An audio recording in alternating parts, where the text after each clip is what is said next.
قەیرانی دارایی و فرۆشتنی نەوت و شەڕی دژ بە تیرۆرستانی داعش حکوومەت یارێمی کوردستانی ناچار کرد بگەڕێتەوە بەغداد و لەوێوە کێشەکان چارەسەر بکەن. بەشێک لە لایەنە سیاسیەکانیش گەڕانەوە بۆ بەغداد بە باشترین چارەسەر دەزانن.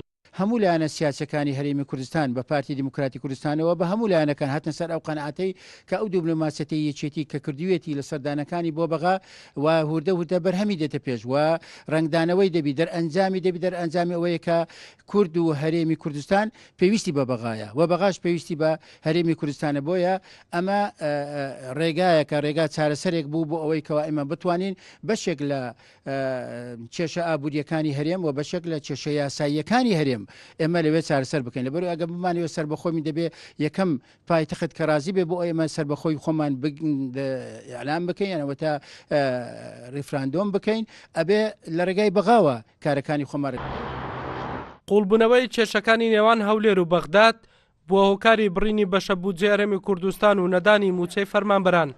بەم هۆیشەوە خەڵکی کوردستان بەهۆی ئەو سیاسەتەی حکوومەت هەرێم لەگەڵ بەغداد ڕوبەڕووی بێپارەی و ژیانێکی سەخت بوونەوە و قەیرانەکانیش تاکو ئێستا بەردەوامن.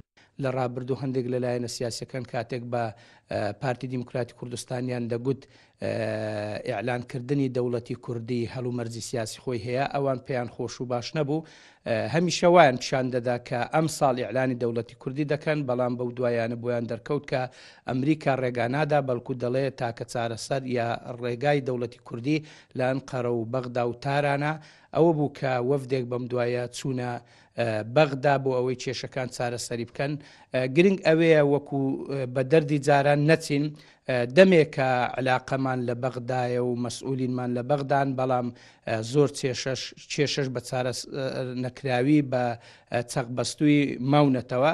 بەهۆی فرۆشتنی نەوت یارێمی کوردستان بە شێوەی سربەخۆ کێشەکانی نێوان هەولێر و بەغداد گەیشتنە لووتکە.